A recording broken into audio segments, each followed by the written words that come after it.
Well, good morning, everyone. My name is Scott Eisner. I'm the president of the Africa Business Center here at the U.S. Chamber of Commerce, and this is a truly special occasion for this institution to have all of you young leaders from around the continent join us today. This is the third installment of our engagement with the Mandela leaders, the YALI program, and our third year in a row of doing this with the Presidential Precinct Fellows down in the Virginia area. It's also our first year that we've had a cohort from Howard join us, so it's a very exciting time for everyone to be here. At the outset, I really do want to thank both the Presidential Precinct, Howard University, but as well as our member companies who, without their support and their giving up a beautiful Friday afternoon, they probably wouldn't have the opportunity to be here. So companies such as Cargill, Oracle, the World Bank, Lilium Capital, MasterCard, Microsoft, GE, Cosmos, Universal Leaf, IGD, Feeds, Dow, and Florida Africa Foundation have all been great supporters of this, so we are appreciative of you here in the room today.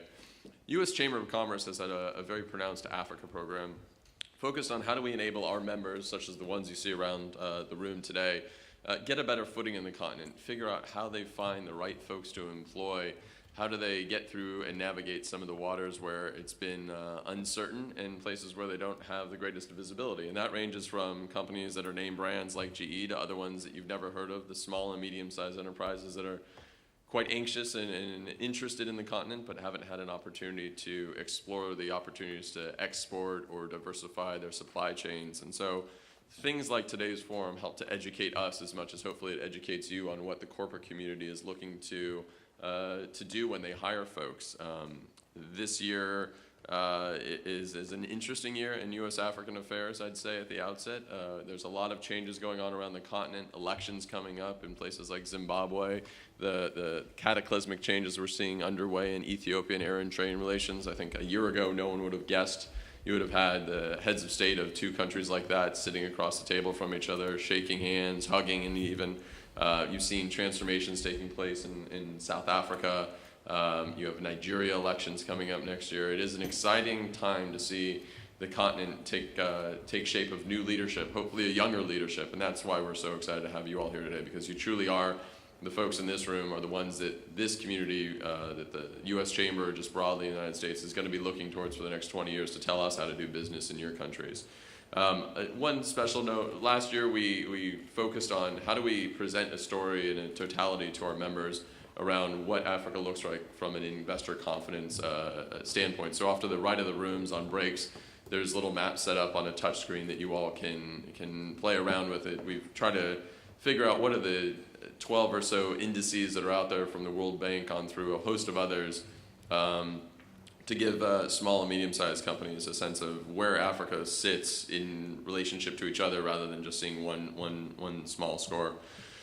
So before I turn it over to our great friends at the Presidential Precinct, I do just want to thank Madison Aboud and Fatou So from our team at the Chamber for doing all the hard work internally to make this happen. So if we could just give them a round of applause and thank them for everything.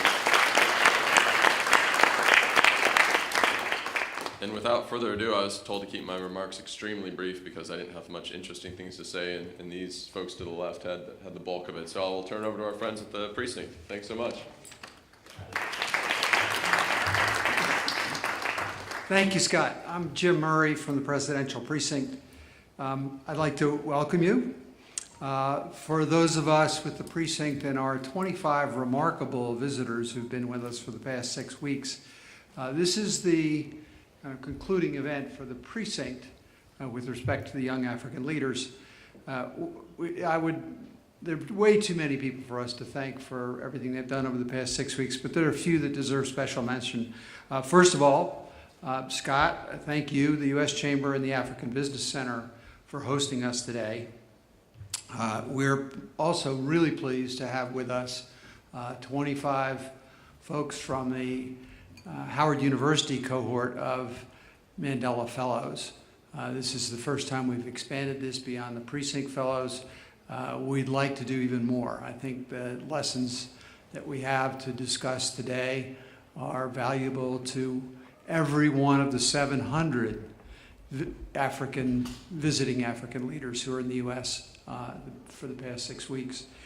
One of the most important people we'd like to thank is Universal Leaf Corporation and Mike Ligon They have, again, this year sponsored this program, and Mike, thank you very much. We really appreciate it.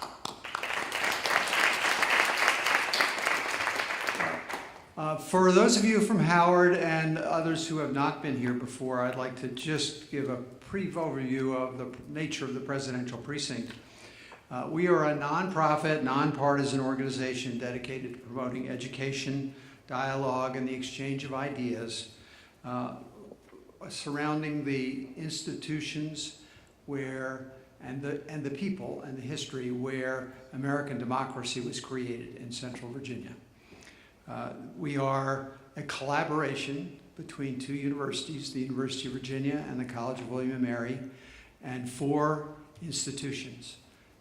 Monticello, the presidential home of Thomas Jefferson, President James Monroe's Montpelier, President James Madison's Montpelier, President James Monroe's Highland, and William Short, America's first diplomat, his home at Morven. These presidential sites and the 2 universities collaborate together. Between them, we have about 10,000 acres of properties. We have a potential faculty of about 5,000. The 25 young leaders who've been visiting with us for the past 6 weeks have been exposed to over 80 different presenters, experts on many topics. And we like to think that the Presidential Precinct programs, which we do for Yali and for other visiting leaders from around the world, are among the best in the United States. The Presidential Precinct Network now has over 140 alumni from over 140 countries.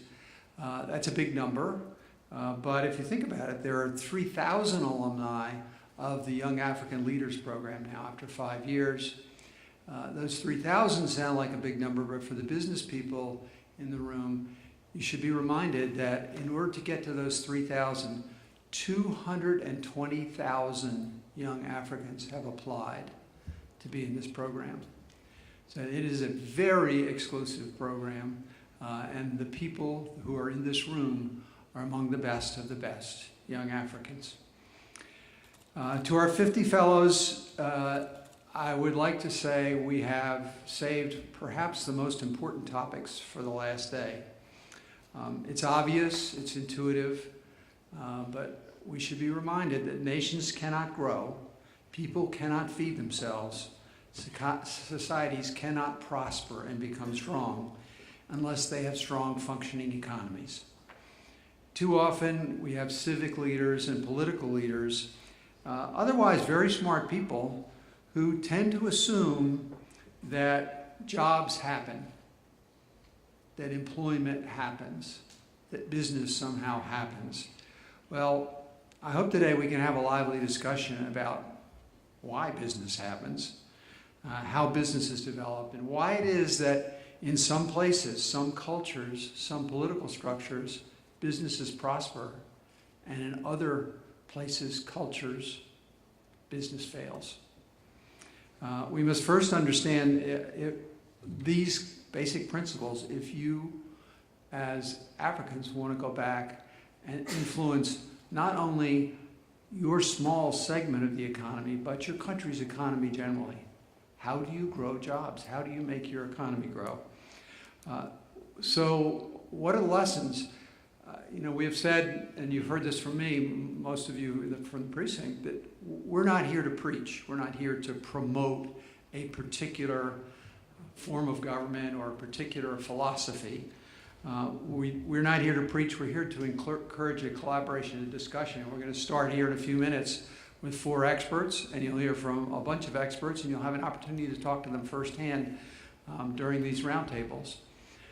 But what we are here to do is to see if in conversation we can explore and come up with some basic principles.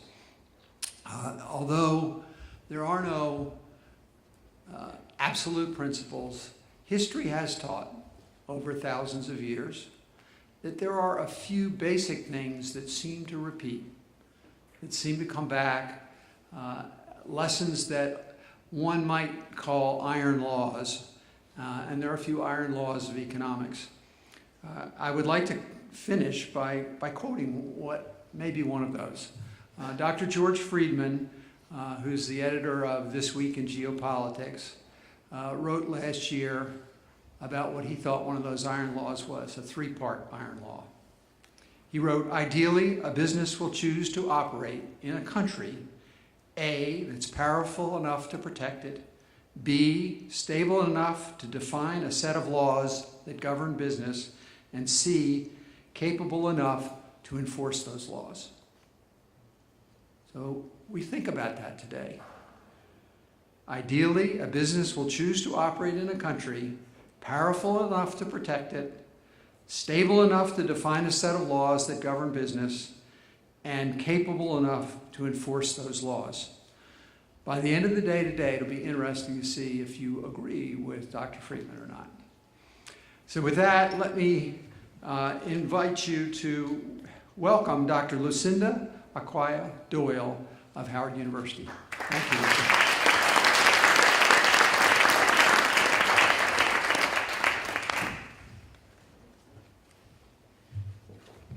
Thank you so much. Good morning, everyone. Good morning. Come on, good morning. It's Friday. Good morning. Good morning. And it is my pleasure to bring you greetings on behalf of the Provost, Dr. Anthony K. Wuta, and all of the staff and faculty and friends from the Howard University, to our colleagues from the Presidential Precinct and all of the fellows. Please raise your hands and give us a wave. We welcome you to Washington, D.C. Although you are our neighbors, it takes a little while for you to get here, and so we are excited to welcome you to the place that we call home. It is an honor and a privilege to be a part of this wonderful experience, and I think it's quite a great introduction or preface to the summit, where all of your brothers and sisters from the different institutions will be joining us here in Washington, D.C. For those of you who are not familiar, Howard University is literally located right down the road. We are an institution that for over 100 years has celebrated, promoted, collaborated, and prospered in terms of the growth and development of Africa. We do this through research, we do this through scholarship, through partnerships, and most importantly, through the Young African Leaders Initiative hosting the Mandela Washington Fellows. We have done so proudly for the 5 years that this program has been coordinated, and we have found that the opportunity for us to partner with each other, literally bringing the continents together in one room, is exciting. It's an opportunity for us to learn from each other, to develop partnerships and bring about business ideas. We have seen some of the grandest ideas happen, sometimes just sitting in the lounge in the middle of the night, but we know that sometimes that's when the most important business happens. Our fellows have been here for the past 6 weeks, and many will say, hopefully, that it has been extremely exciting, invigorating, enriching, maybe exhausting, but we have hopefully introduced to our fellows a number of opportunities for them to continue to network, which we know DC is very good at. We also believe in the power of collaboration. Obviously, being in this room alone is a great opportunity for individuals, both from the business sector, from public management and civic engagement, for us to recognize our strengths and to collaborate. And so we're extremely grateful to be here this morning to join all of you. I would be remiss if I did not acknowledge Fatou Sow. Fatou, where are you? She must be busy running around, but she is a rising senior at Howard University, and truly, it really is because of a lot of her hard work and efforts that we are here. So Fatou, we're very proud of you. Thank you to the Presidential Precinct for including us here, to the U.S. Africa Business Center, to the U.S. Chamber of Commerce, all of our partners and sponsors, and most importantly, you, the fellows. I hope that you have had a wonderful and remarkable experience here. We look forward to continuing the conversation and all of the wonderful things that you all will continue to do. Thank you so much for having us, and enjoy the rest of your program.